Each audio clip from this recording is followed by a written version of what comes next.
German pronunciation down on all these words, right? Yeah.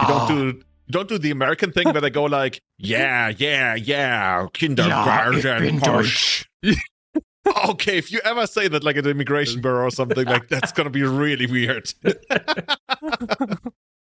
Ich bin ein Berliner. Yeah, add some random shouts and like growls. Did I tell you about that friend of mine? She grew up, she literally was born in Germany to foreign parents, and she Literally. like never. Yeah, literally, right? It's so crazy. Somebody As opposed to not literally born in Germany. Yeah.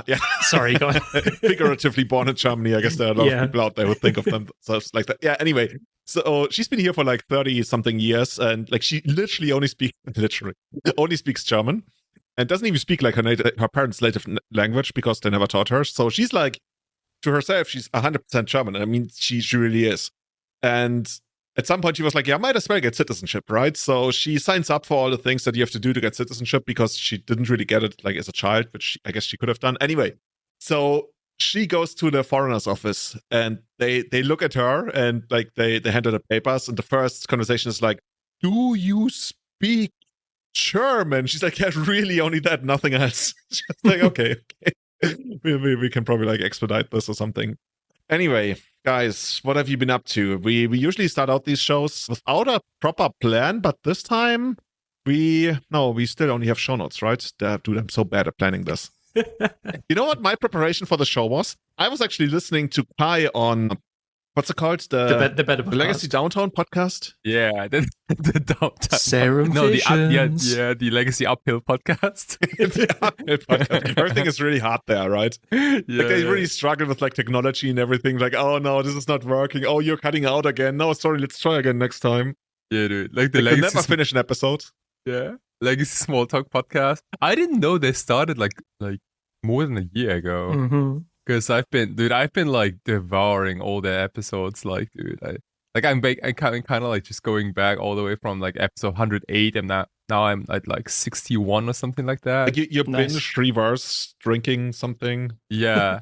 So wait, so if you listen to a brand new podcast, like do you go from the first episode to the most recent one, or do you like go backwards? It depends. Like a lot of times when I get into a new podcast, there's probably a reason because they have like a certain topic that I want to listen to, and then I listen to that episode. Otherwise, if it's like something news related where they cover an ongoing thing, I usually watch or listen to the most recent one.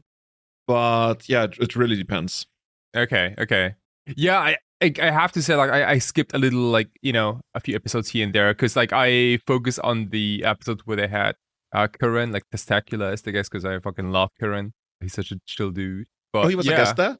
Yeah, like multiple times. Yeah, like twice or three times. Like didn't like they even announced he as like not a special guest, just a regular guest? Because I mean that's the thing, right? Because like every time they have a guest, which is like almost every second episode or so, they like Jared always goes like, yeah, so today we have a very special guest, and then like they announce the guest, but like every guest is a very special guest.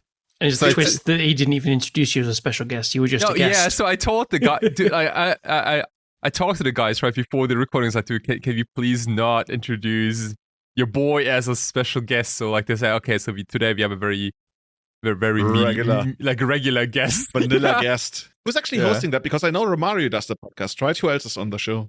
So yeah, it's Romario, it's Michael Reed, and Geodu Jared. Hell yeah. Yeah, what a cool crew. The three of them. I met them last year at the Buffalo Chicken Dip, and they did the podcast even before that. I wasn't aware of the podcast. So you just thought that like they met you and then they're like, oh, we've met a podcast guy, so now we should do our own. It was all thanks to you, but actually, no. Exactly. You'd be surprised how often that happens. Yeah. Oh no, I just looked it up. So they released their first episode in 2023, dude. That's it's been 2 years. Yeah. How did we never know about this podcast? But I heard about the podcast, but I was gonna say so did I, but I probably haven't like properly listened to it. But then like when you got on it and you posted it, I was like, you know what, I'm gonna be a proper podcaster. I'm gonna actually take interest in what my co-hosts are doing during the week, and I'm gonna check out what Kai was up to. Yeah. Okay. I gotta say, like I really enjoyed the show. I think I listened to the first hour, but then we had to start. And I think you guys cut out when you were discussing tax evasion loopholes, right? like how you sell stuff to the US, like how you avoid all the taxes that you're actually due. Yeah, it's probably correct that you stopped the podcast right there, I think. Like, it's ridiculous, right? Like, so for everyone who's not aware, you can't ship stuff. You can't ship goods to the US right now if you don't live in the US. I think most international countries, as opposed to national countries, I guess, they stopped shipping goods to the US. Yeah, I think you mentioned it, right? You can only send like gifts and documents, and you keep sending documents to the US because technically your cards are documents. Come on. But like the problem is like half of the shipments, they keep coming back to me. This is such a messed up operation, seriously. Yeah, dude, yeah. Like, so sorry, came back. You have to pay again. Yeah, yeah. So it's just like me just repaying like everything like multiple times. It's a big mess. But you're paying for the extra shipment? I mean, because I promised like free shipping on everything, right? Oh, dude, you messed up. Yeah, dude. So I think they are actually exploiting a loophole there. Yeah. So like, this podcast might just be like a homeless podcast maybe after this episode. So yeah, if you want to make Kai really poor, you just like keep ordering cards. And you're like, oh, sorry. Also, like you discovered a new country, right? You discovered Guam. Oh yeah, that was insane, dude. It was insane, dude. So like I think most of us are aware of all the countries where people play Magic, right? It's usually like most some extra ones, but only a couple, yeah. Yeah, and then like there was this guy from Guam who ordered like an alteration on his commander, and I made it, and then he posted his address, and I usually copy paste the address on maps just to double check if the address is legit, and then it shows me like it didn't show me anything because like I was so zoomed out that it just showed me like this one like point on the map which was like in the middle of the Pacific Ocean. I was like, dude, like what the fuck is this? It's just like, and then I had to really scroll in to see that there was like this teeny tiny island. But you actually wanted to make sure that the guy like didn't completely make up a country. Like, oh, let's play a trick on Kai. Like, it's free shipping anyway, right? Who cares? Yeah. It's just yeah. You've given me a great idea. Everyone go and make up countries in order of Kai. Okay, Kai, here we go. Like, we're gonna play a game. Is this country real or not? West African Republic. Oh, it's that. That sounds pretty legit to me, It sounds like shit. Okay. It sounds good. Yeah, it sounds good and good enough. It sounds good enough. I think it passes the test. Central African Republic. I mean, if the first one was okay, then I think this one is legit too. You gotta collect all of them. Okay. Well, you got a 50% hit rate on that. That's good. No, it's like, because I already gave the thumbs up for the first one, and like the second, like the Central Africa sounds like so much nicer than the West Africa, whatever you said before. Okay, I'm but glad I that think you at actually this don't point work you in can pretty much come up with like any name, and I would probably believe you that it is like a somewhat of a country. I'm just going to say yes to everything so I don't upset someone that lives in a place that I think is not real. Yeah. You know what I love the most? Actually checking out like where our listeners are from, and then like every once in a while you get like that one listener from a country that Kai has never heard of and never will hear of ever. And you're like, are they using like the weirdest VPN to watch like their local television or something? Or actually are they from the country? Because that would be even more amazing. Oh, yeah, that'd be amazing, right? I think there is, I think there is a country, I don't even know if it is a country, but it is an island that's probably like the hardest, it's probably impossible to get an order from there because I'm talking about that, like You're talking about island? No, it's like it's like an island next to India, I think. In Sri Lanka? And they live in the past, dude. They live like... Oh, you're talking about the North Sentinel Islands. Yeah, dude, like you have a bunch of like orangutan people there, who don't know about like any technology, and they refuse to like... Is that a technical term? I don't know about that. No, North Sentinel Islands is like crazy, right? Because they've been basically completely cut off from... Yeah, and they have like bows and like, and spears, maybe a sword. Maybe a sword. Maybe sword is just too much of a technology already. I don't know. What commanders would they play? Oh man, dude. Okay. Phage, of course. Hold on. Like what? Okay, imagine if all of them had phage. Orangutan commander. No, just kidding. Orangutans there, like on Borneo. That's like a completely different country. Oh, is it? Is it? It is. Okay. No, like North Sentinel Islands, I hear that like every 10 years or something, like a Christian missionary goes there and he's like, I'm going to bring them Jesus. And they just straight up kill him because they've never heard of that. Like, what the fuck is a Jesus? I've heard that they don't like visitors like all that much, I think. You know what? I also heard that was really cool because like in 2004 when there was the big tsunami, right, in the Indian Ocean, and they wanted to help them because of course they were also affected by it, but they couldn't really go there, so they literally just dropped aid from the air. And I wonder what they were thinking about that, right? That's just like help coming from the air. So yeah. Oh yeah. I guess that brings us to cargo cults, which is a completely different topic. If you've never heard about that, definitely look it up because it's crazy. Yeah. No, I just looked up the exact location of North Sentinel Island. It's a very tiny place next to an island called Andaman and Ecobaronen Islands. Yeah, that's the whole region of India. You know that belongs to India? Like now I do, yeah. Completely made that one up. I wasn't sure because like it's right in between like Myanmar, like India, Thailand. Yeah. Malaysia. I've always been wondering because those guys and girls, they are Indian citizens, but they don't really pay taxes, right? So what is their like? They probably also don't have a passport. Yeah, but I mean, what is their legal status? Because they're like full-fledged, full-right human beings. Yeah. They're like not really into the system, right? They're not registered. So I guess it's the most boring thing to a lot of people, but to me, from like an administrative point of view, like how do you do that? But yeah, I guess nobody really knows. That's just like... I mean, yeah, what we know is that they can definitely don't enter a Grand Prix. Definitely. Yeah, that we know. Okay, yeah. They probably don't have a Magic Online account, yeah. Don't say that. Well, when it comes to tax evasion, like you know how you order cards from the Magic Online shop? It would be so sick though, right? Like if you play against like someone from like North Sentinel Islands. Yeah, they have like satellite internet or something, and they're like, look what I found, a computer and a satellite uplink and a deck list. Then they play the most horrible deck list imaginable. Oh no, they go like turn 1 Esper Sentinel. Okay, just kidding. Anyway, okay, can we please talk about something else? Can we move on? Can we Callum, can you carry us on to something else because we're really not getting anywhere here? This was an interesting conversation, yeah, I agree. What have you guys been up to recently, Kai? What have you been up to since we last recorded?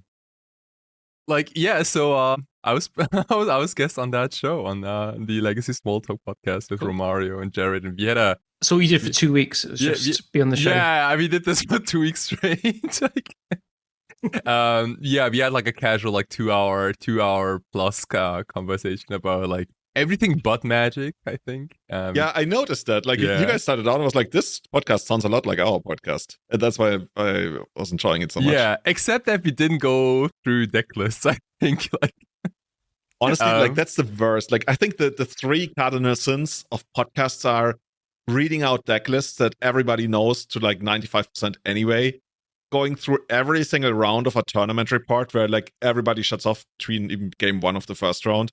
And the third one I couldn't make up in time while I was speaking about the first 2. I don't have the technology yet, but you guys know what I mean, right? Oh yeah, definitely. I mean, like it's nice to have a couple of updates and just to, because not everyone is like looking up all these like deck lists and stuff. It's kind of nice to be up to date, but yeah. Yeah, like, do you remember any of the decks you talked about? No. I don't. I just remember you guys were talking about it. Yeah, I know what the third is. The third is like the retelling of a different podcast through the new podcast. Just like, oh yeah, and then this happened, and then that happened. Like, yeah, exactly. Okay, guys. I'm just thinking of all the times I've done all these things that you said is bad. Yeah. And with that, hello and welcome to Everyday Eternal number 198, your favorite, most deceptively named bi-weekly Legacy podcast.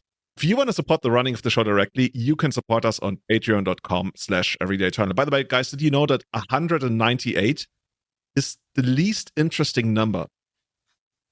I looked it up the other day. They were like, I do weird queries on ChatGPT at times. They said it's the least interesting number because it's the lowest number that never had a Wikipedia entry. And then it immediately got a Wikipedia entry because of that. So now it's something else, I guess. Gosh. What number is our episode today? 198. So no one's going to listen to this. It's fine. It's really boring. Oh, maybe we should continue with 199 then. Yeah, let's just move on, right? This is it. Thank you so much for supporting us. Dude, like, what if there is just never an episode number 198? Well, we're doing it now. It's like in a hotel where like there's no room number 13, I think. Or like in planes, right? They often don't have like row 13. It goes like 12 to 14. Oh, is that so? I didn't know that. Okay. Yeah. I knew also, about like, the hotels, but I didn't know about the airplanes. Isn't like, dude, I'm gonna get this so wrong. Isn't like 8 an unlucky number in China? I think. I'm not sure. Could be wrong. There's one that basically is pronounced the same way that death is pronounced. So they like to skip that number. Oh yeah, no, I've heard of something like that. Yeah, like most of this is like based on like religious stuff, right? Yeah, I think it's like not scientific. Yeah. Do you have a favorite number? Yeah. I mean, it's pretty easy. 23. I was gonna say 100. That's my favorite number as well. 23. How is it 23? What like? The thing is, like, everybody thinks it's because of Michael Jordan and like. Oh, I don't know. I don't know about Michael Jordan, but 23rd is the date of my birthday, so I think it's from me being a little kid. But 23 just feels like a nice number to me as well. 23 is like one of the best numbers, honestly. Yeah. No. The thing is, like, you would say that because it's your favorite. No, yeah, you can't do that. Yeah. Have you ever heard about like circular reasoning? It's already now I have. Perfect. No, the thing is, like, when I was a kid, I watched a movie called 23, and I think I talked about this, and it's not the one with Dude, I'm So Bad, the famous Canadian, basically best comedy actor, Jim Carrey. It's not that one. It's actually a German movie, and it talks about like hacking in the 80s in East Germany and everything. It's like really dark, and it's also based on a true story. And the guy who's the main character, like, he gets lost in like all these conspiracy theories about the Illuminati and world conspiracy and like all of that stuff. But he's also like a really good hacker, and like he tries to balance that. And I guess I'm not going to spoil the ending. But that movie had like a real impact on me. First of all, I wanted to become a hacker. Like, I went to the Chaos Computer Club and I looked up how do you become like, you guys are laughing. Like, such a nerd. This was like 6th grade or something. My best friend and I, we went to the website and he printed out the 7 pages of how to become a hacker. We were like, okay, we're going to follow this like step by step. And we actually did that. And then our school stopped offering like computer courses, like programming courses for the stuff we then had to learn. Because we outlearned the teacher who did that pretty easily. And then we had to learn like C+, and we went to a computer shop in Munich and we were like, we want to buy C+. And it was like, I don't know, 600 Deutsche Mark. And we we're like, oh, no way. And yeah, then our career stopped. And I thought they stopped just because you hacked their system. Maybe. Nah. No, not so much, really. We didn't do that, the Mark Zuckerberg thing where we put like the pretty girls in our class. Like, our school didn't have that kind of like assignment system. But yeah, that's and the second thing is I really got like a liking for the number 23. So my first like online nickname was Illuminate23, and then that became Illu23, and that became Julian23. And I've stuck with 23 ever since. Now Magma Lord 23. Yeah. Yeah, that one was already taken. How do you jump from that to Magma Lord 2000? Yeah, it's pretty strong, right? Yeah, it's just a lot of numbers in between, I think. if you were to like introduce me to like on a blind date, and you're like, okay, the guy who's showing up, his name is Magma Lord 3000. Like, 3000. She's gonna be down for it, right? Yeah. But what happened to 24 onwards? 24, that's like Kobe Bryant, right? Yeah. No, Magma Lord 24. What happened to all the Magma Lords? Too weak. Dude, like, it sounds pretty lame, honestly. Yeah, Magma it really is. Like 24, dude. Like, it sounds like you're Magma Lord like 24 hours a day. It's just like, I gotta really like, I'm always Magma Lord. Yeah, like, no, I don't have to do that. No, the Magma Lord definitely deserves a 4-digit number. Also the all caps, right? That's important.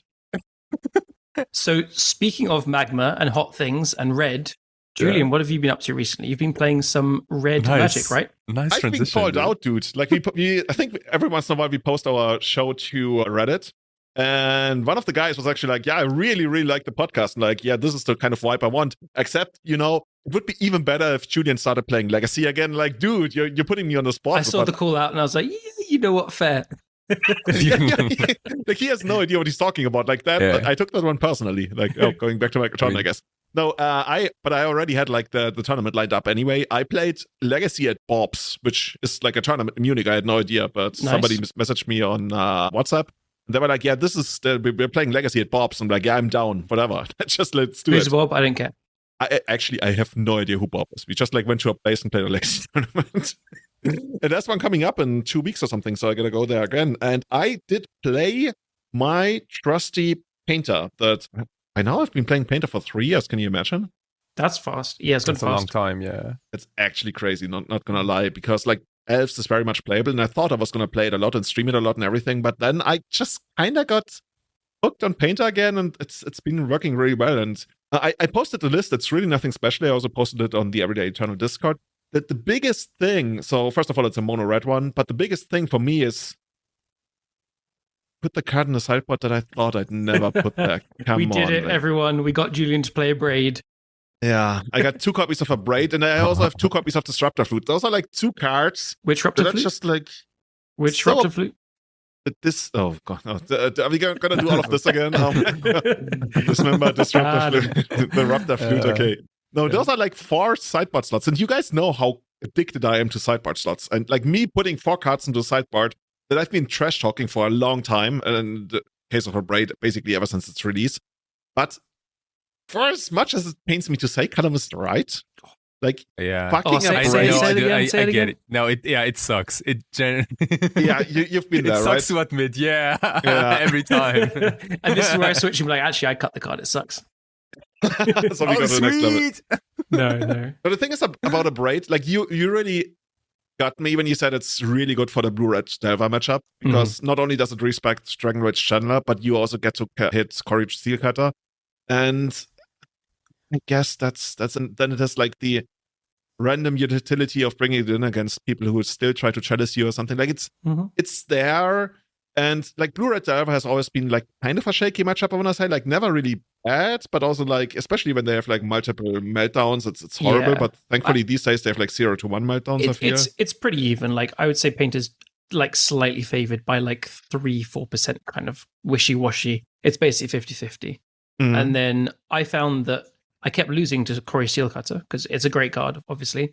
But the way Painter often beats Blue-Red Delver in the sideboard games is you side out like kind of Lotus Petals, Mox Opals, and you play a very slow, grindy game. And you can outvalue the deck because you play so much removal, you kill their threats and stuff.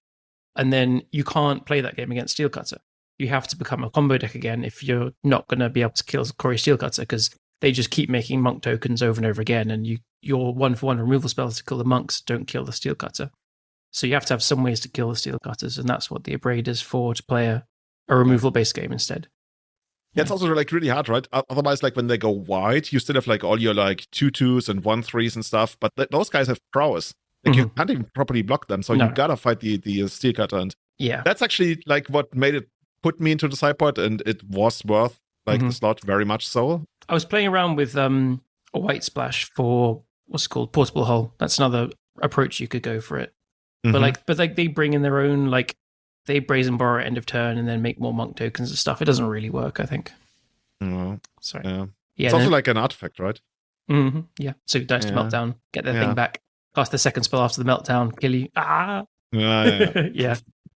But But yeah, we've been really happy with this list. Like I added the third grindstone. I think you did the same, just to focus a little bit more on the combo. I have like 5 fast mana, 3 lightning bolts. Always been really good, dude. I've been closing out so many games with lightning bolt. Like I was playing right before we started this podcast, and there was a guy who's been hovering on 4 lives since forever, and I never like used the lightning bolt because there was never a proper point. And then he cracked the fetch land, and I bolted him, and like he types in chat, "Yeah, that one's on me." yeah.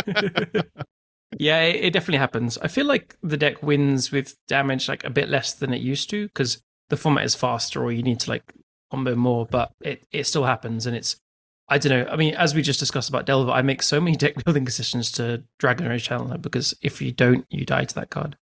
So it's, and obviously Bolt is not just for that. It kills everything. Like it kills Khans a lot as well. True. You know what I've been really enjoying? The Lava Spur Boots. They're like my 61st Really? card, and I've enjoyed them so much. Just at the point where you go from an empty board, then you make a construct token end of turn, you untap, you make another construct token, you put the Lava Spurts on, and you attack for 10. It's so crazy. Like a lot of times you have like random artifacts flying around. It's really like it comes up so often. And also later on, something that happens quite a lot is when I get the Goblin Engineer down, I can use it right away. And that's so good because it's so unexpected for them a lot of times. And it's I've cut the boots a long time ago, but I think I'm kind of wanting to go back to it. They are good. Even putting them on a Dragon Engine attacking for 6, dude. Yeah. The only thing it's missing is Trample, but I mean, okay. Hasty still a and 1-mana Fable would come up a lot as well. True. Yeah. Dude, yeah, I do that as well. Sometimes even like random Spirit Guides getting in for 3 damage. Also, like sometimes You get them pretty good against Doomsday because it messes up their life total math and stuff, and all of a sudden they can cycle. There's just like so many things going on with the boots that have been doing. Like the what's it called? Ward? The Ward effect? I think I would totally miss that on paper because it comes up so rarely, but I guess that's also another extra. Yeah, it totally helps. There's probably already an artifact that's just like 1 mana, equipped for 1+1/0 and haste, and nothing else. And I've never played that ever, but now I do. A couple of questions. Did you get punished for playing Great Furnaces? No. Honestly, I gotta say, I feel like I run, like especially in like local tournaments, I run into meltdowns so much less than I do like in big tournaments. And that's a pattern that I've had in, I want to say, local tournaments for years now, where I'm very happy. Like, dude, I even don't know. I think I run 2 Great Furnaces, right? I've been running 3 Great Furnaces for a long time in my sideboard, but really only at local events. No, I die to like Khans and Collector Roofs so much with them.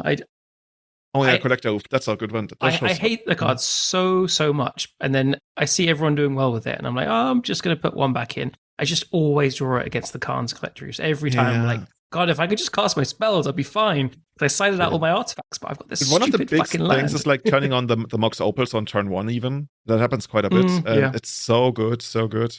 But it's just like 1 Opal and 1 Furnace. And I side out the Opal like so often, but... You do? Okay, interesting. Yeah. I rarely do. Like, I want to say like what I side out. I guess that there's too many cards you side out. I side out the Opal against like everything that will have Collector Roofs and Meltdowns and stuff, I think. Oh, maybe I should do that, honestly. Never thought about it. Yeah, either the Opal or like 1 Lotus Petal. Yeah. I usually side out a Simian Spirit Guide over the second Lotus Petal, but maybe I should do that. Yeah, no, I keep them over artifacts against anything that could have Collector Roof or Null Rod, I think. Maybe I should do that. Who knows?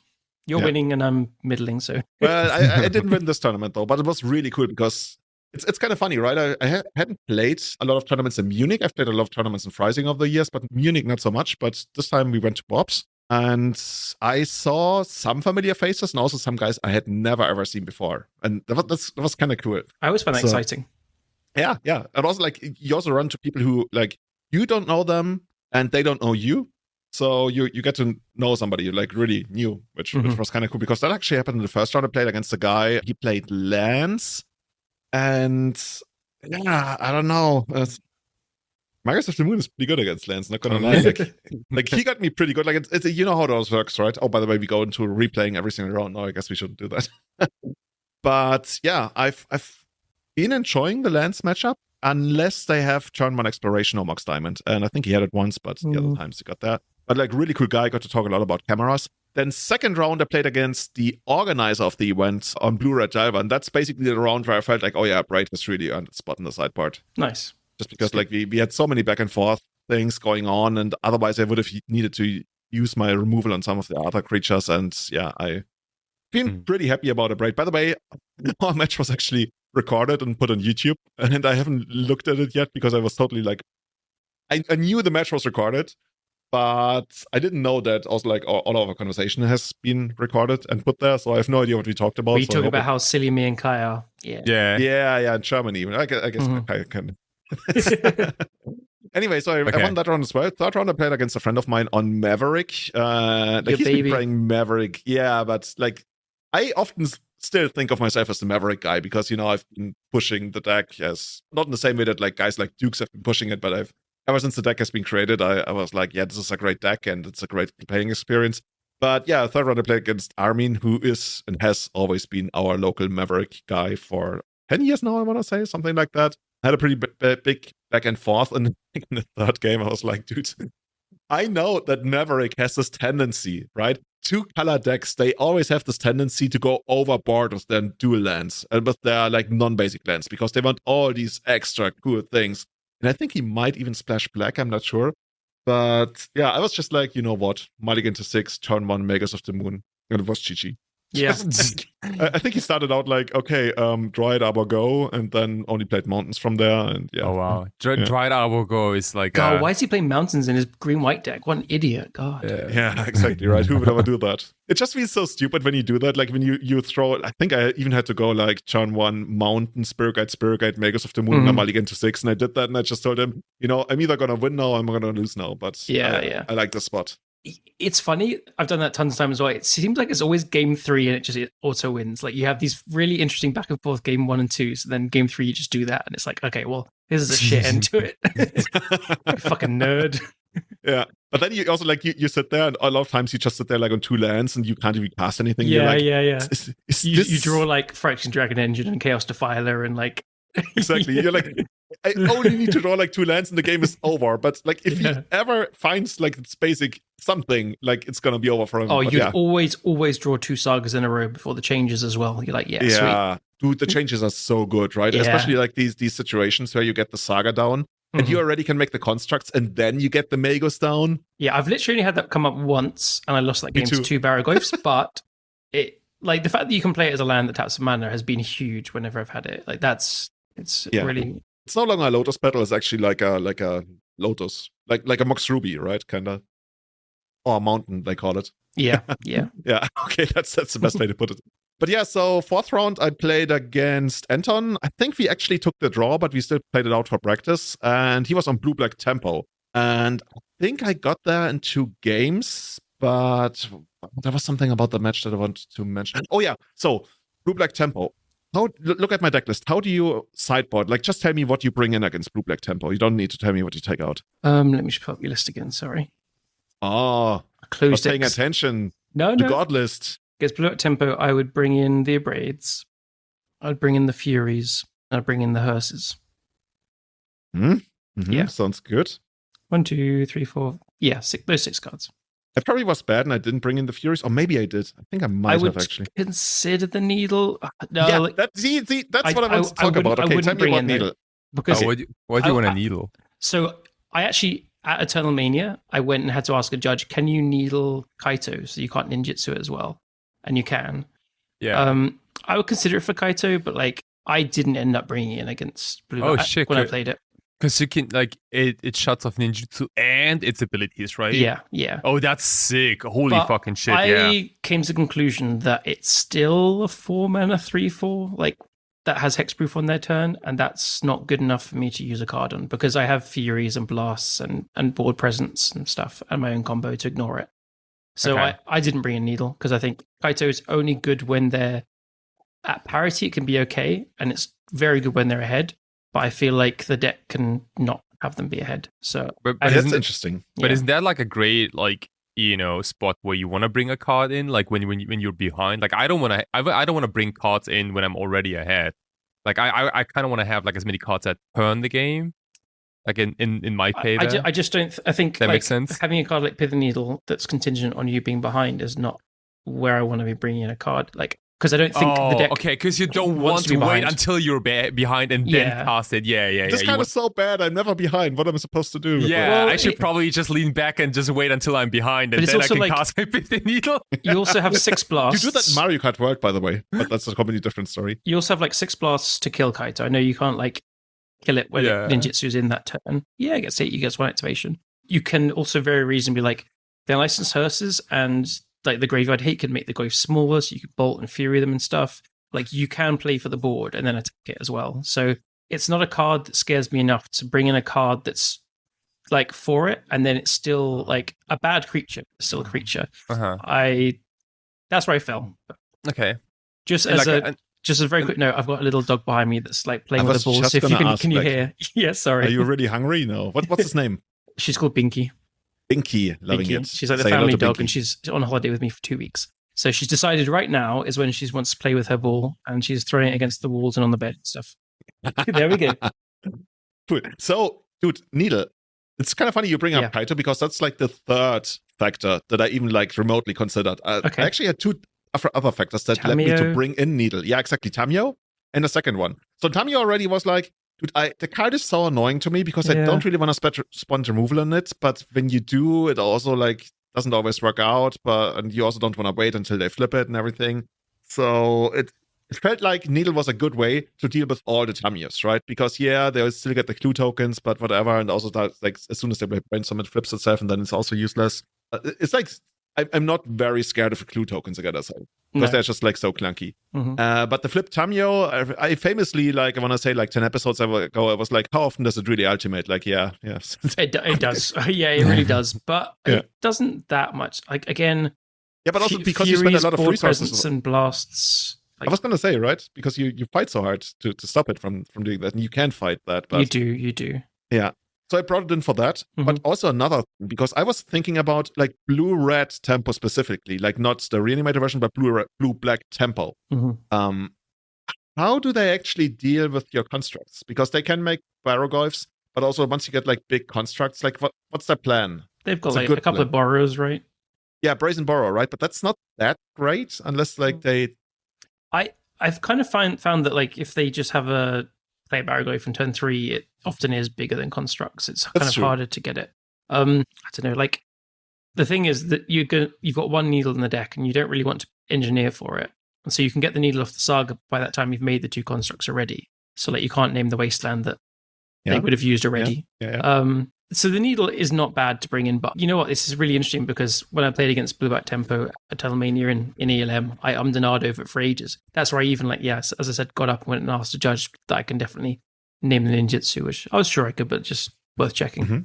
I just think it's a good enough matchup to not have a card where, like, okay, you're facing down, like, a Nether Goyf and a Bowmasters, and, like, it's a card that only hits, like, it only gets a wasteland sometimes. Like the Tamio, while you're not scared of the clues, they can't just be completely ignored. Like, okay, so say they've got a Tamio that's attacking you, making clues, like, and then you draw a Pity Needle. You play the needle, name it, and it just feels bad. I don't know.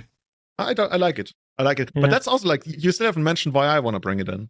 That's just like the thing that I saw in a lot of lists was actually engineered explosives.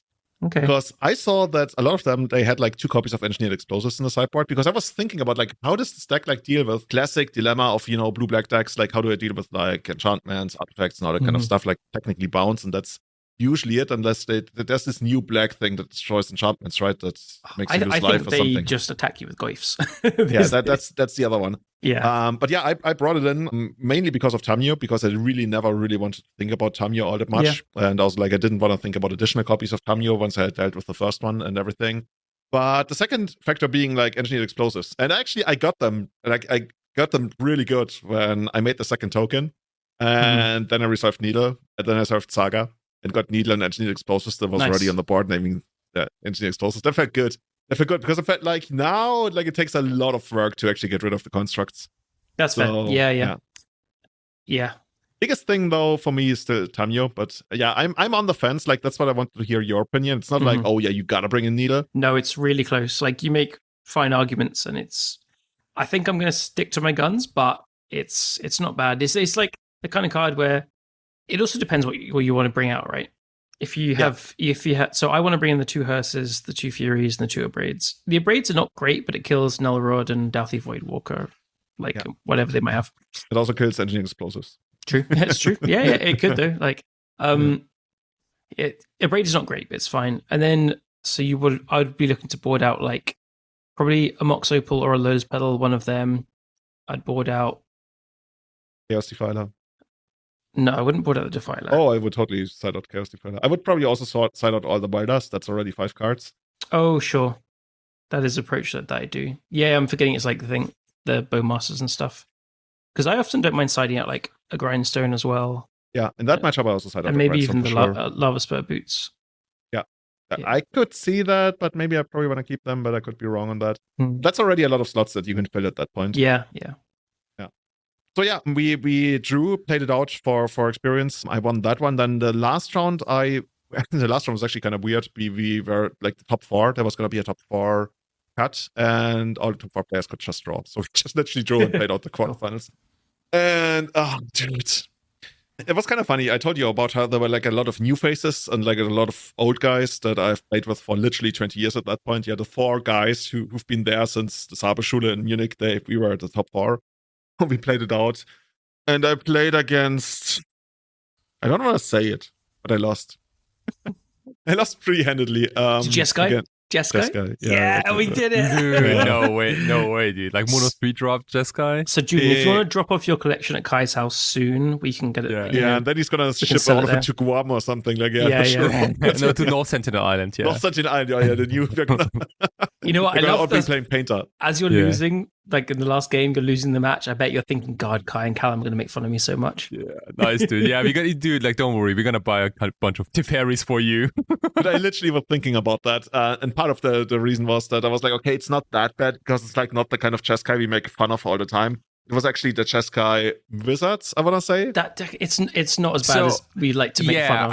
I think we have to differentiate like the different like Jeskai deck because we have to maybe like come up like a Jeskai tier list because I think like the most because like the mono 3 drop dog shit deck is like on the bottom, and like I think that the Jeskai Wizard deck is actually kind of funky. I think because it plays a lot of stuff like instant speed and. You know, you have a proper Flame mana of Gandalf, or what's it called? Flame of Honor. Yeah, that's cryptic command right there. You know? And then like 4 copies of like Thundertrap Trainer and all that kind of stuff. And also like the thing that got me like in both games, I want to say, is like 4 Erlingers. Oh really? Shit. Okay, because like that's a super late game plan.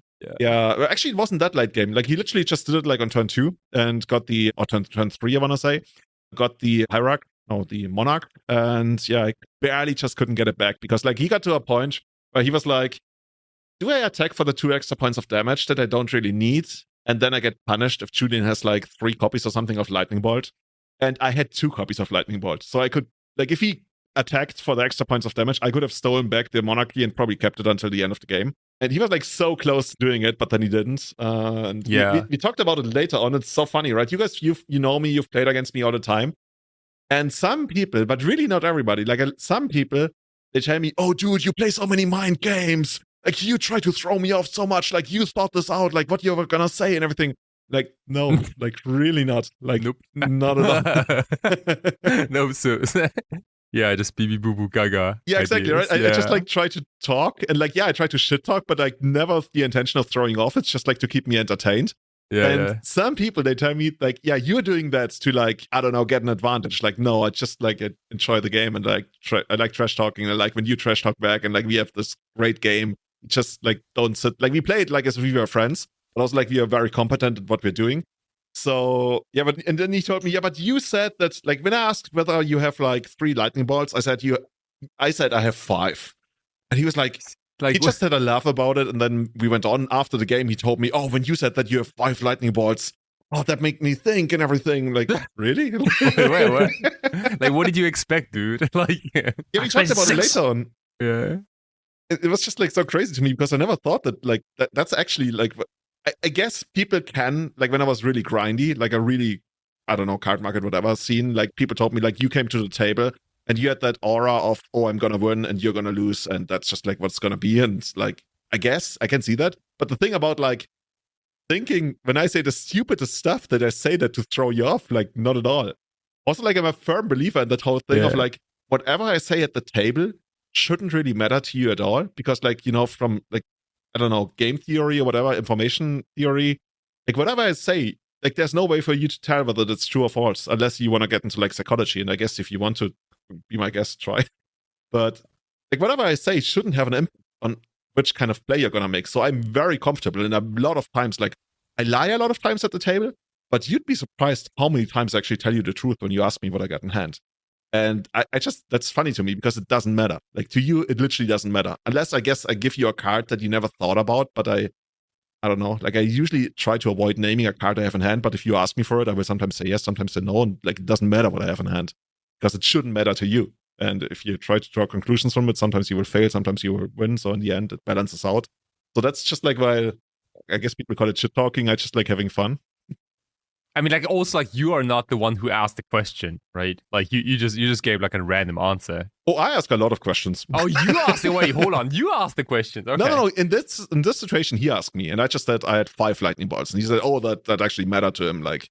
Yeah, the way I said that, like, was I going to try to throw him off that I had like 0, or actually I had 3? Oh, man. Like, no, I tried to say the stupidest thing to keep the conversation going. Yeah, no, that kind of brings me back like good old like cobalt therapy, like, you know, when your opponent draws Cabal Therapy and they look at you and then they actually ask you if you have like Force of Will in your hand, and then you look at your hand before you answer. Then you go like, so how many? Like I don't know.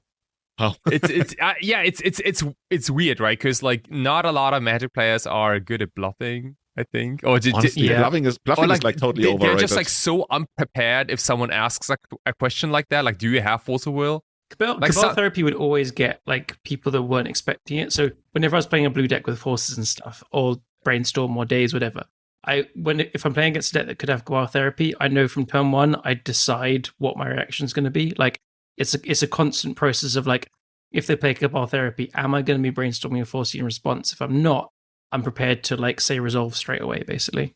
Yeah, I like that. So very often, even more. If I had a brainstorm, they cast Cabal Therapy. Oh yeah, sure.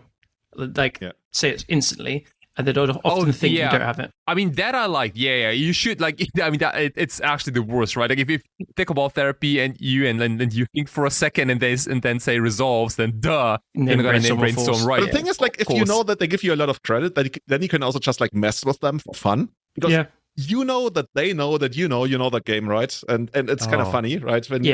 I mean, it's also like sometimes if you don't have brainstorm, you then stop to think for a bit. Or you could also just tap your planes, maybe, just untap it and then say, okay, it resolves. Or mana tithe. Mana tithe your Cabal Therapy. Oh no. Holy day shit. Or with the class like, tap your Aether Vial, but Yeah. Anyway, so I went out actually it wasn't the quarterfinals, dude. I gotta change that in the show notes. It was the semifinals. No, that sounds too a lot late. better. We're gonna put the show notes it's already out there. like submitted to the Louvre. Okay, never mind. But congrats, it's great. Yeah, felt really good. Yep. The other semifinals was Blue Black Tempo against Mono Brown Painter. Pretty sure it was I've seen that. Yeah, kind of like it gives up Mystic Forge.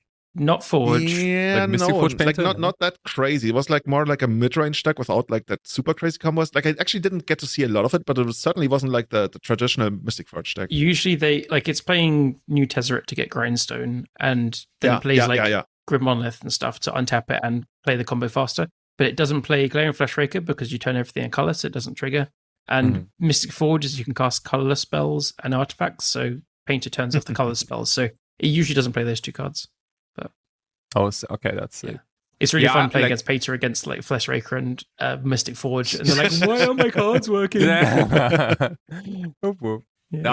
wanted to ask you about like Arena of Glory. Like how good is that land? That's the slot. Callum, what was it used to call? Skies of Sukenzen. But it was called Sukenzen? Yeah. Sukenzen, yeah. Which I always loved that card as well. It's basically that slot, right? I can't remember what it's actually called, but yeah, we usually try like one-offs in that slot, and they never really do something. But I gotta say, Arena of Glory actually does come up every now and then, and like often enough that I actually do want to keep it. Yeah, I like it as well. Honestly, this is going to sound really silly, but it comes up a lot giving Simian Spirit Guides haste. Yeah. I was gonna say. Wait, what? It really comes up way more than you think to like kill a Planeswalker, push a bit of damage through. I've killed Khans with hasty Simian Spirit Guides. Like, actually, it's legit. God. Haste is really good in the current format. That's like and Fury's not heavily reliant, well. but like reasonable on Planeswalker. Yeah, Fury. Also, it's like sometimes just when you get to the mid game and you get like your hasty Goblin Engineers down. That's good. Mm-hmm. Yeah. It comes up with for the goblins, like the welders and the engineers, the least. It's for me anyway. True. Weird. Yeah, same. Yeah. No, it's good. I feel like at some point maybe we have to do like a tier list of like all the keywords, because I feel like haste has to be up there. Haste is so haste is so unimpressive in most other formats, but in Legacy it hits so hard. Haste is unimpressive. What are these terrible formats? I don't know, dude. Like limited, for example. Like no, haste is so good. Limited. I mean, like you don't give a shit. Like half of the time you don't give a shit. Like if you're behind, then whatever. I think like the problem with limited is like in limit. Yeah, I mean, this is my bro. I guess it kind of depends, right? If you give your Blightsea Colossus haste, then yeah. The thing is like haste is overcosted in limited. I want to say maybe like it's usually +1 mana, right? Yeah, I feel or Arena of Glory activation. Yeah, but that's like cheating on mana cost at that point. Like now we actually get to haste out our Simian Spirit Guides, like Flying Apes get there. Yeah, it is powerful. Okay. Not like really not gonna lie. I'm actually really pretty happy with the way the list looks. I kind of want to cut the Chaos Defiler, and I'm also looking at the Ghost Vacuum, but it's good enough for now. Ghost Vacuum was very good for me when I've played it, but that's why I kept it. It's a thing of the meta. Like if Reanimator goes down in numbers a bit or something, then it goes. It's like, I mean, why do you guys have that split anyway? Like the Soul Guard Lantern, Ghost Vacuum, 1/1 split. So the Ghost Vacuum's better to like it's better against Reanimator because like the Soul Guide is, very often they don't cast Entomb until they're ready to reanimate. So like the Soul Guide, you need to get it in place straight away. So usually you don't eat something straight away like a creature. It's very rare for that to come up, and then they cast Entomb and then reanimate. You pop the Soul Guide Lantern, and then sure you got a 2-for-1 and you stop their combo, but they can do it again. Like it's fine to do. And then the Ghost Vacuum is multiple activations. It can do work against Ghosts and stuff like that. It's slow. But it does also take away Delirium sometimes against DRCs and stuff like that. What also, I know you're not playing Khan, Julian, but like what I did way more than I expected was exile things from my own graveyard and then minus Khan to get them from exile, which is... what actually comes up for me quite a lot? Quite a lot is probably pushing it, but like, I want to say if I play a league, it comes up like at least once. The ultimate quote-unquote ability on Ghost Vacuum. Yeah, it actually comes up every now and then. I've so rarely done it, but threatening it has made people remove it, so it's kind of close to the same thing. Yeah. And like you only paid 1 mana, right? And all the other activations are free, so whenever they deal with it, it's actually a good feeling. Yeah, I think it's a good card. It's cuttable, but it's pretty good. I think. It's like if something else comes up, maybe not, but for now it's rare that I'm actually pretty happy with the list. Like I was questioning the Furies. Now I kind of want the third Fury just because like in the mono red mirror, it's just like a really good card. I added 3 Furies for ELM, I think, because mirrors, mono red stompy, like just kind of random creature decks. I think blue black tempo and stuff you want it there, and there's just enough. You could make matchups. A case for moving like one of the hearses to the main and then like adding a third Fury like in my deck in place of like Fury's also really good against like Goifs when you have the hearses keep graveyards under control, or I guess you don't need to kill them especially, but also like against Delver, it's very good. Okay. And like playing Fury in the main deck instead of Bolt has never been an option. Bolts are just too good. Oh yeah, Bolt's too good, but like Fury was 2 of them was an absolute staple of main decks until Reanimate was played everywhere. Yeah. Oh shit. As soon as Reanimate leaves the format, then I'd play the main deck again. But I'd be very happy to move them back main deck. Also because then the format is probably getting a little bit more mid-rangey, I would hope. But who knows? Like it's probably not going to happen for at least for a year or something. I don't expect any bans before Eternal Weekend. Yeah, I think so. Cool. So I'm really happy with the way Painter looks. I'm also still very happy with the way Elves look. I think I might actually be streaming Elves later this week. Depends on like when Kevin gets back to me. I'm so bad at answering, so it's actually not on him. It's on me, like being really. Anyway, so might be a stream coming up with Elves later this week. And that was what I've been up to, at least from active playing. I've also watched some tournaments, but. Is there anything else you want to go over? Oh, yeah. Speaking of watching tournaments, I wanted to highlight this because I thought this was really cool. Ecobaronen, Andreas Peterson, he put out what I want to call like a 1K because he was giving out 500 treasure chests. That's roughly a 1K, right? Sounds about right. Yeah, they're like $2 something. So it's... Right. And then when you cash out, you do some. So it's called a 1K. He put out one of those custom privately hosted tournaments. It was a $30 entry. He got, now I'm actually looked it up, and then we talked so much about other numbers, including 198. How many players did he get to play? There we go. He got 51. Okay, 51 players. So fighting for 500 treasure chests. And I was going to talk, sorry, Andreas, I was going to talk about all the deck lists, but Callum just told me only thing interesting in this list are just him playing 4 Baroglyphs in the sideboard. And honestly, that doesn't sound exciting at all. I mean, no, because his mono blue painter, I've not seen Baroglyphs. So he's playing like 4 Underground Seas main deck and Baroglyphs, but I've not seen that before. So I thought it was interesting. Okay. Well, we could read out the top 8, and I did go through all the lists and didn't see anything like that you wouldn't expect, but yeah. Okay. So shoutouts to Brandon Watson in first place, playing Colors Mystic Forge, playing, well, I guess including the top 8, a record of 8-1.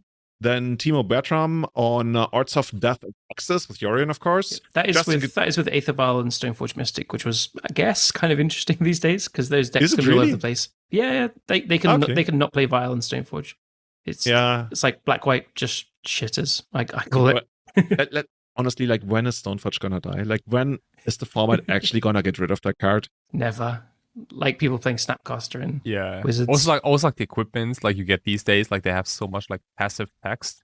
Or like Phantom Blade. The Phantom Blade is like literally like a what's it called, like murder broken card on ETB. Yeah. So like it's not about like, you know, equipping your dudes with like heavy armors and stuff. It's more like, you know, just ETB effects. You know, maybe one day we're gonna have an episode where we can talk about how, well, not flavor fails, but like how cards were designed in a way, and then 10 years down the line, they were used in completely different ways, like strategically, tactically, like in completely different ways that as you say, right? Initially, it was supposed to be like, oh, this is this armorer. And I guess she actually brings around like a lot of swords. I mean, you can see the daggers. artwork, right? Yeah, it's like 2 swords, like, like G10, Swords of Fire and Ice, and, you know, like those were so iconic. The good times, back then, yeah. But like nowadays, like you're just too busy doing other things. I don't think you have the time to equip like random stuff to your...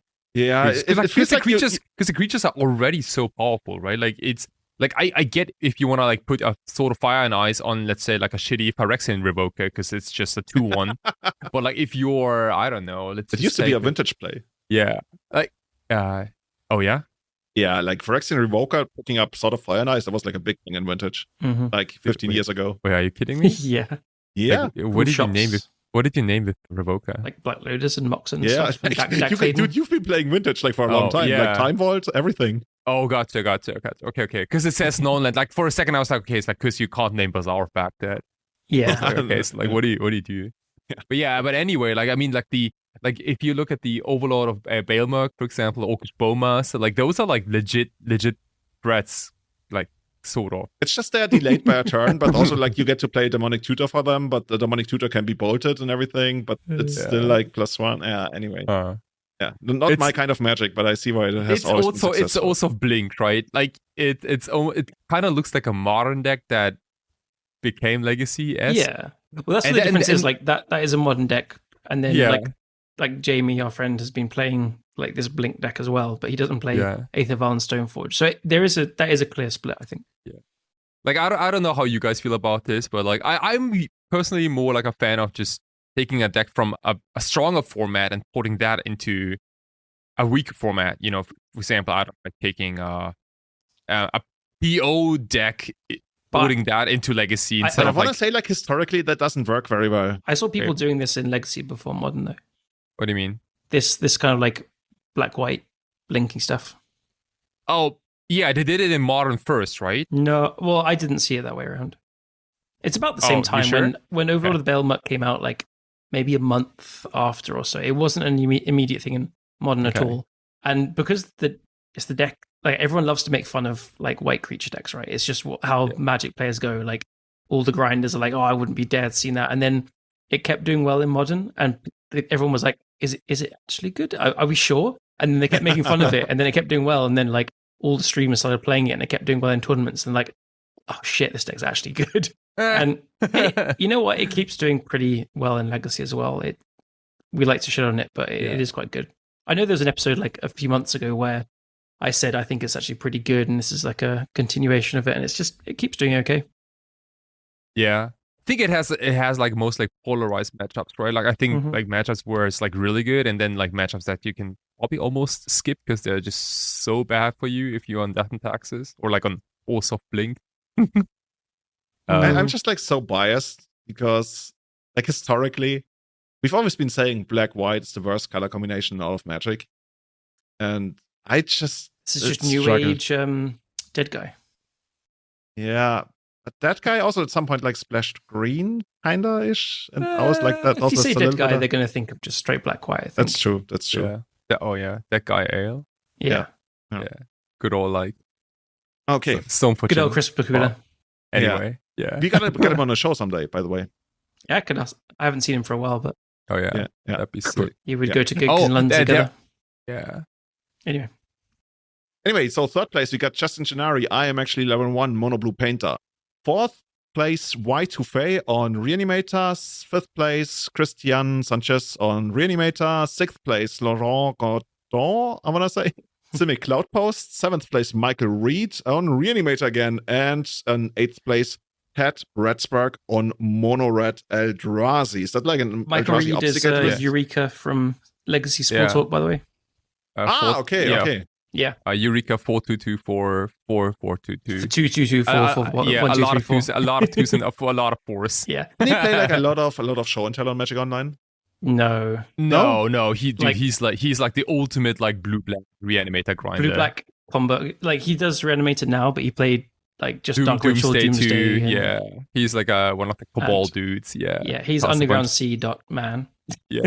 Underground Sea man. Underground Sea plus Brainstorm. Yeah. Didn't you guys also talk about like the best dating apps or something? Oh, we did, yeah, because Jared found like a new girl, and we just ranked a couple of apps.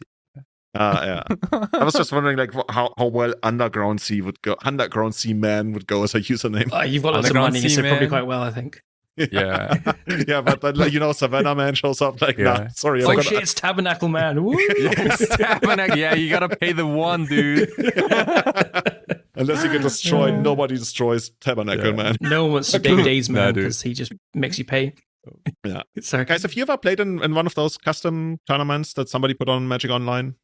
I did like one or two of the little things Anurag used to do. I think they got streamed, but not really. Those.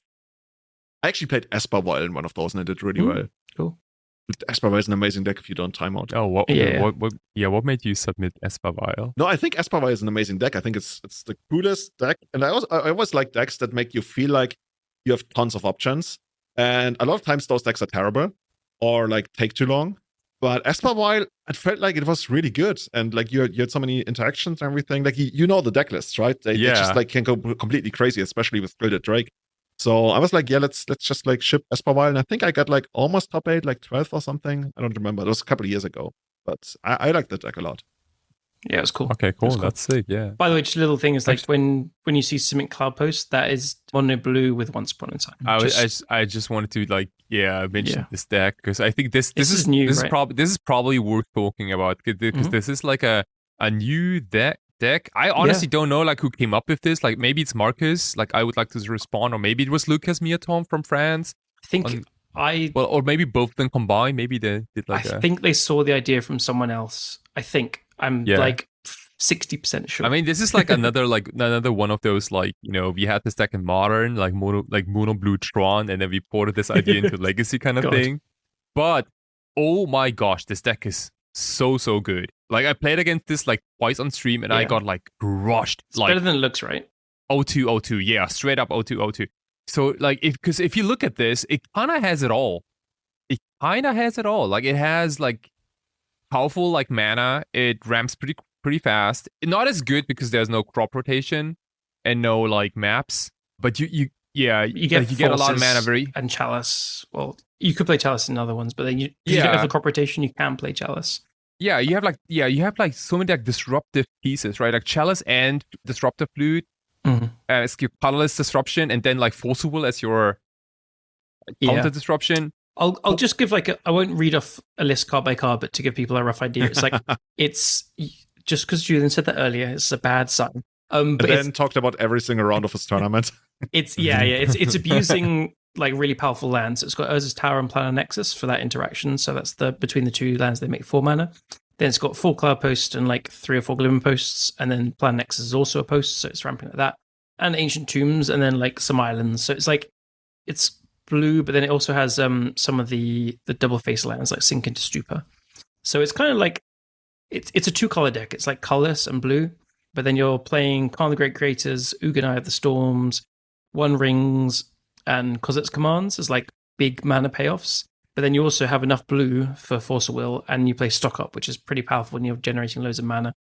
An interesting inclusion like has been for Tishana's Tidebinder. It's just like a utility card, I guess. It's Doomsday players must love that one. Dude, this is such an abysmal deck to play against. Yeah. Holy fucking shit. Dude. And obviously like, one Emrakul just to like find eventually. And I mean, this is pretty bad for Painter too, no? Like if they like you can't combo them out like as easily. Yeah, because you basically. I would say it's a little bit better because you don't have to face Force of Vigors off the sideboard, but yeah, I haven't played it much. Like Force of Will is generally pretty bad against Painter because you have all the blasts and stuff, right? Sure. So now they do something without Painter being in play. So I think it's a bit better, but it's I didn't mind playing against it when I played Painter. Like I remember Kai was streaming against it, and I was playing against it at the same time. Like we were basically both discovering at the same time. Nice. And I think the player I played against, they might have actually have had blue blasts and then probably taking out the chalices or something, because that's one of the ways that they were actually able to deal with Magos of the Moon, which otherwise would have been pretty good. That's true. I want to say, yeah. Well, you know what I'm wondering? Maybe you guys can enlighten me. Like Moon Snare prototype. It's basically the bounce slot that you can wish for. That's because you can wish for a blue card with Khan for Force of Will, and that's the main thing. And also like the channel ability to like bounce a permanent probably comes up. It's like a removal spell / blue card you can get with Khan. I was thinking maybe this is like super smart because it actually gets rid of the one ring, but then it puts it back on top and like doesn't feel that great. It's pretty smart. Like nice, dude. Callum, I think this is the first time that you like the first thing you say about the card is that it can be pitched to Force of Will. Like that's like the main selling point. Honestly, like a card you can get with Khan, like gosh. I think so. Might be so because like the deck is a little tight on blue cards for Force of Will. No, like 12, 15, 18 blue cards only in the main. This is like the bare minimum. Low. Oh, I feel like anything below 20 is almost like. So the thing is, like when I started playing Legacy, people used to say it's like 16 is too little and 20 is okay. So like 18 was always like but it also like it depends a lot like on how your deck plays out, right? How many cards you see and stuff. And yeah, I agree. Like for this kind of deck, 18 is low. Oh wow, it is low. And I think you can play. A lot of people like had this idea that I don't remember the actual number, like 21 maybe or something, to play Force of Will. But like when you're playing this kind of deck, you sometimes won't play a land like the Sinking Stupor land or something to be the force. Like you might not play a stock up in case you miss on a blue card. Like you can play to maximize the chance you have Force of Will up. But again, because it's a low number, I know it sounds silly, but I think that's a very real selling point for having a blue artifact in the sideboard. And this is probably just the most useful one. Okay. Yeah. So I like that the 1-drops in the sideboard are all either have Storm or Replicate. So like you can play them through your own Chalice of the Void. That's pretty neat. Like 1-drops in the sideboard. Those ones. Consign and Flusterstorms. That's kind of cool. Choice, yeah. I mean, skip the prototype, but yeah. Another pretty cool thing is like if you get Moonstone prototype pitch to Force of Will, you can Khan and get it again because it exiles. Oh gosh, you have infinite pitch cards. Yeah. Oh gosh. Perfectly crafted deck. Dude, yeah. Like wait for this deck list to splash. What's it called? What's his face? Yorion at some point, dude. Like you need more pitch cards. I was just wondering, are they ever gonna make new companions? Like no. Like there's just like no way they're ever gonna make new companions. No. It's the one mechanic that made a card banned in Vintage for power level reasons, right? Yeah. Anyway, guys, anything else you want to do? Like, what are you up to? I'm gonna be playing in another Legacy tournament on the 21st. I want to say at Bob's place again. Bob is an amazing guy. Go Bob. Like, maybe I'm even gonna be introduced to Bob at some point. So yeah. We can have him on the cast, of course. Yeah. I'm heading to the Four Seasons Bologna. Oh, sick. Ooh, let's talk about the next time. Yeah. Like, you guys have been to that tournament this year, right? No. Yeah. You're going to be at the big Four Seasons, the Eternal Weekend one. Oh, right. Yeah. You're going to do that. Yeah. What I've discovered with living in Newcastle, as much as I love it here, and I'm going to stay, is it takes a lot more traveling to get to places than London. London is quite well connected. And so getting to places, like every now and then I'm like a bit of FOMO, I'm like, oh, I could just go to this place. And it's like, oh, it's like 8-10 hours traveling and loads of money. Usually loads of money is the kicker. So everybody sign up for Everyday Eternal / Patreon. No, that's just the wrong way around. Gonna make that website as well, right? So everybody sign up for patreon.com / Everyday Eternal. So we can buy a boat for Callum to station in Newcastle. Actually, do you fly from Newcastle or do you usually like get down to London? It depends. Like I've gotten the train to Edinburgh sometimes. All the way up? Well, that's pretty close. It's like an hour and a half.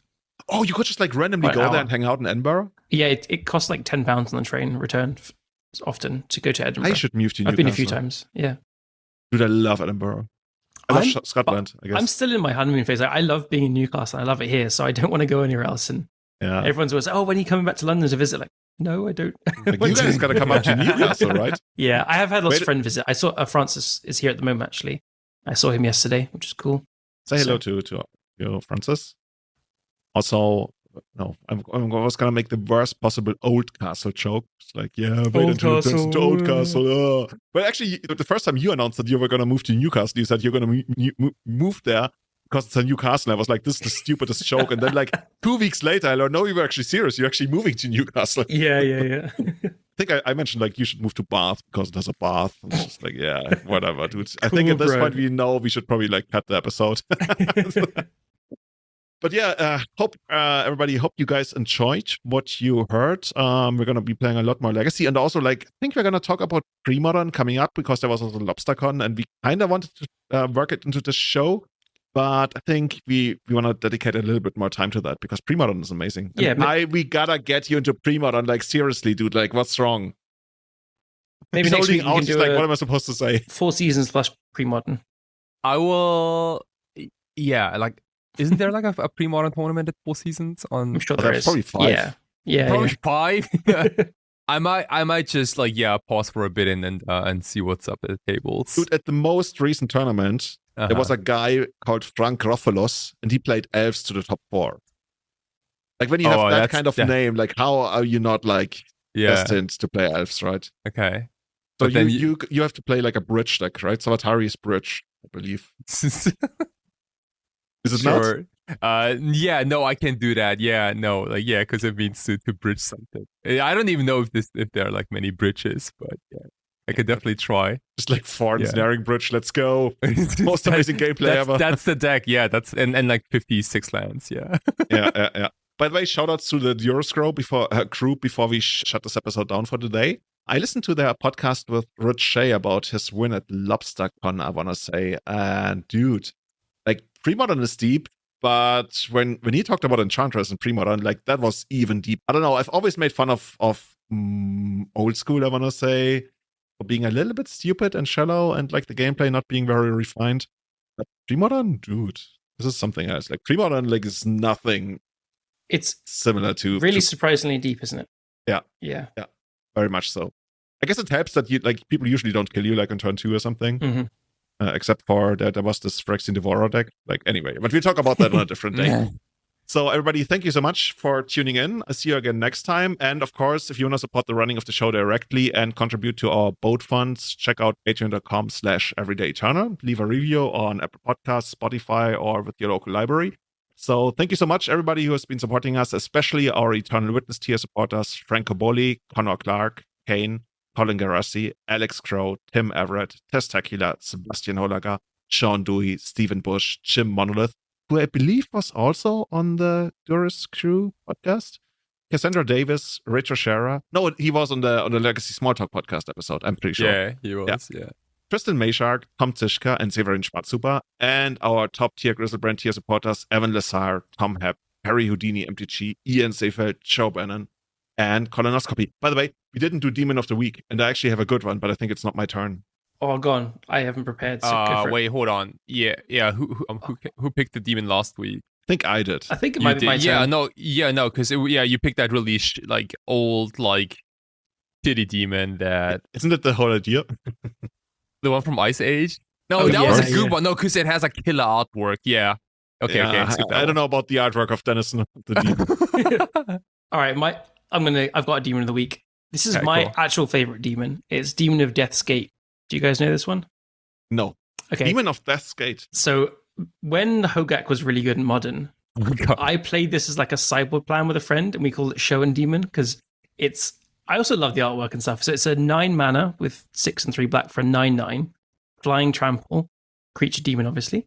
And then you may pay 6 life and sacrifice 3 black creatures rather than pay Demon of Death's Gate's mana cost. So people would bring in their ley lines, and then you just play your Stitcher Supplier, your Bloodghast, and then another. And we played Lazotep Reaver as well, which is 2 black creatures for 1 card. And then you just turn 2, sacrifice 3 black creatures, and play a Demon of Death's fucking Gate. What a cool card as well. The artwork is amazing. Artwork is amazing. It's fucking 9/9 flying trample. And like sacrificing creatures to bring in a demon is just cool as hell. And it's a powerful effect, right? It's very demonic too. Yeah, it has a lot. Flavor points like 10 out of 10. Yes, this is my favorite demon in the game, I think. Yeah.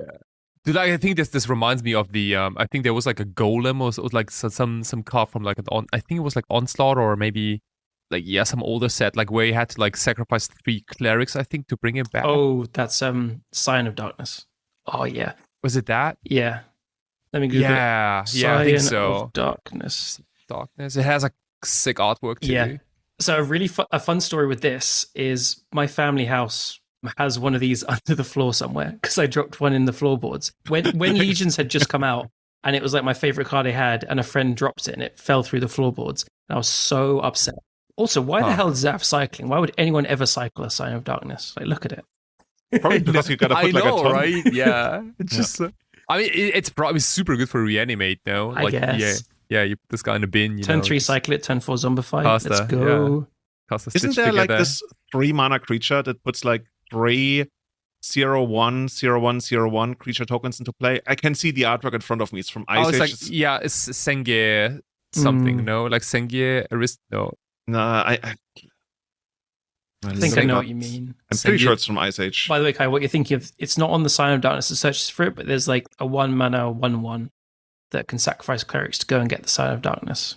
Yeah, it was a cleric, no? Yeah, it's like 1 black for a 1/1 cleric, and you can. And it's so sick because it has the artwork of Sign of Darkness in it, I think. Yeah, that sounds right. It's just like doing like some sort of ritual, some. Dark Supplicant is the cleric. You tap it, sacrifice 3 clerics, search your graveyard, hand, and a library for card named Sign of Darkness. Put it into play. Oh, that's sick. Cool. There's our Demon of the Week. Here we go. So everybody, thank you so much, and see you again next week. See ya. See ya.